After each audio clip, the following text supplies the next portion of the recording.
Okay, let's start off with an itemised account so you can see exactly what this floor cost me. While I'm going through that, I just want to mention that when you're cutting the marine ply, you need to allow 5mm for the marine carpet where it wraps around. So cut your marine ply 5mm shorter on every edge to allow for the marine carpet. And there's a grand total, $572.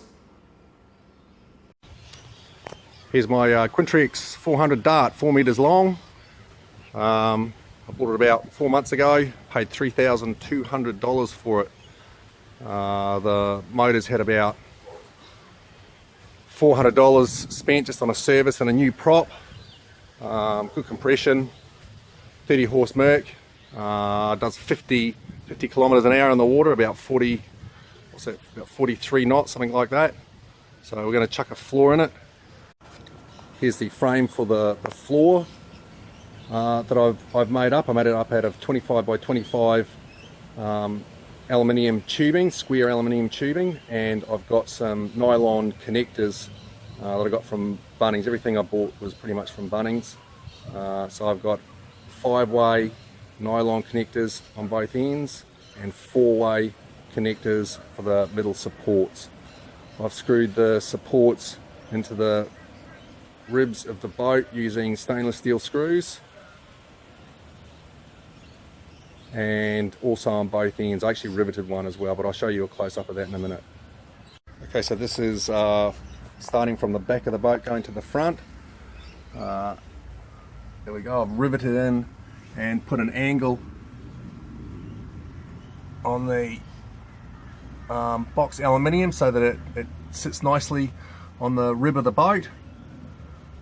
And then we go to the 4-way connector, 1, 2, 3, 4-way connector. I've got a support down here which sits on the rib. I've got a little end cap on that as well.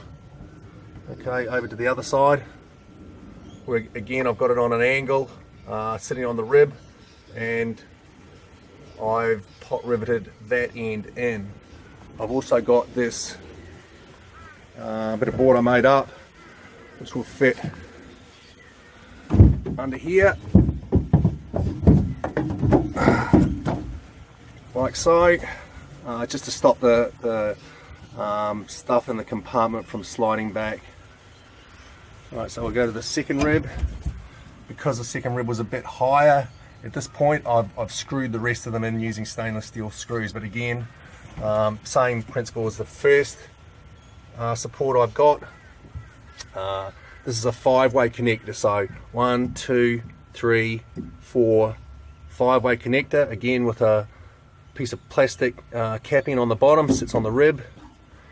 Over the other side, screwed in. Right, we'll get to the front of the boat now.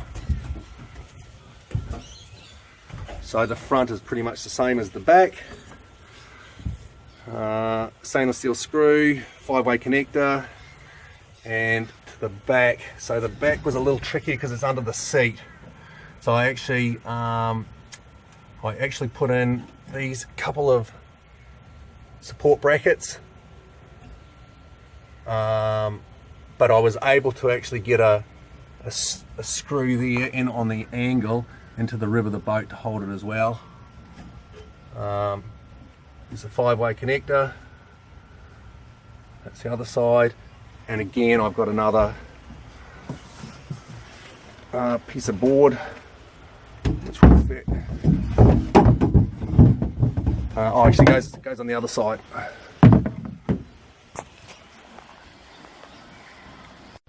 And there's the end cap at the back again to stop anything in the compartment from sliding backwards. So let's see if we can fit this floor now. Okay, I've got my marine ply. It's sealed with chromalin exterior grade waterproofing. I used about a half bucket, 3 coats on either side. I've cut my marine carpet out. I'll put a 70mm border of marine carpet around the marine ply, and I've cut that out on the lawn using a sharp knife. It's just easier to do on the lawn rather than cutting on a concrete floor and blunting your knife. Now I'll take it into the garage. I've got some contact glue and I'll glue and staple it. Okay, so I'm applying the Sally's contact adhesive. It says to put it on both surfaces, let it get tacky, but I'm not doing that. I'm just spreading over my marine ply, trying to get a nice consistent layer. Like that. Otherwise it seems to be going off too quickly, so I don't want that. And if you put the contact adhesive on the carpet, it just soaks up way too much, so I don't know if it's going to work. Anyway, see what happens. So you lay it out like so, nice and even, right to the edges.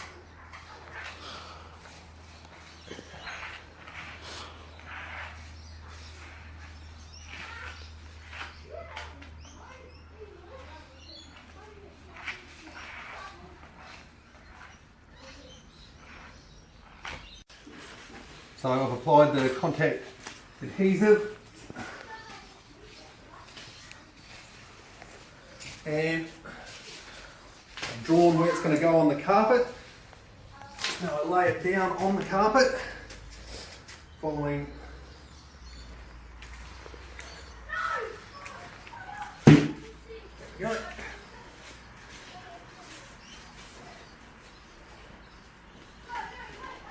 Let's get a nice even border.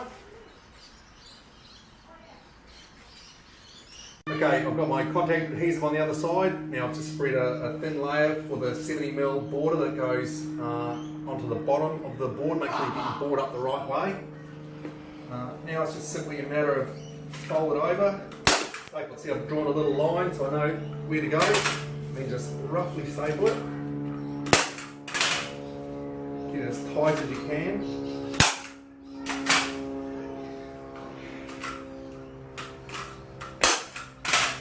These are 10mm, I think they're 502 staples.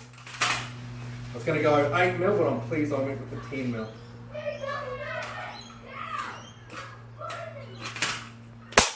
Okay, so I've stapled all the edges around. Notice I've left these pieces up. So what I'm going to do is I'm going to cut down on an angle, and then I'm going to cut along, nice and flat like that. There we go, and then I'll just simply fold this corner piece. See, it's like a little dog ear.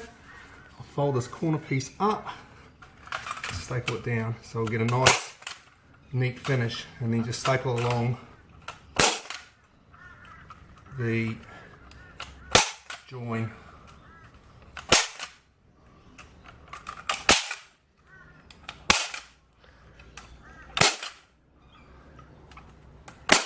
Don't be shy with the staples. Yeah. Okay, so this is our finished bit of plywood for the front. It's carpeted. I've got some right angles down here, one on the seat and one on that little shelf at the back.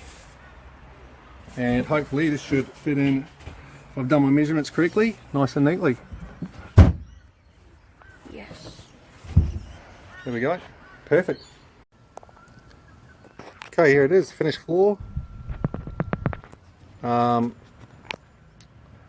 So obviously I've done the carpet, I've put the floor in, then I've put the doors in, then I've put my hinges on, and then I've put some nylon straps so I can open the doors. I'll show you how they work in a minute. Plenty of room. Look, a great project, had a lot of fun. Shout out to my mate Steve who gave me a hand. Thanks Stevie, you're a champion. Let's have a look at that. Open it up, there's your storage. See, I've got my ore in there.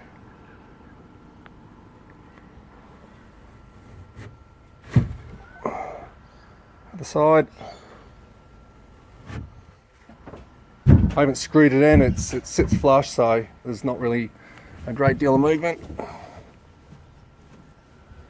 And there's my front compartment. Front compartment's awesome. You can sit up on the bow of the boat, put your feet down here, and have a fish. So look, get in, have a go. It's not as hard as what you might think. Just take your time, check your cuts, and good luck. Thanks for watching.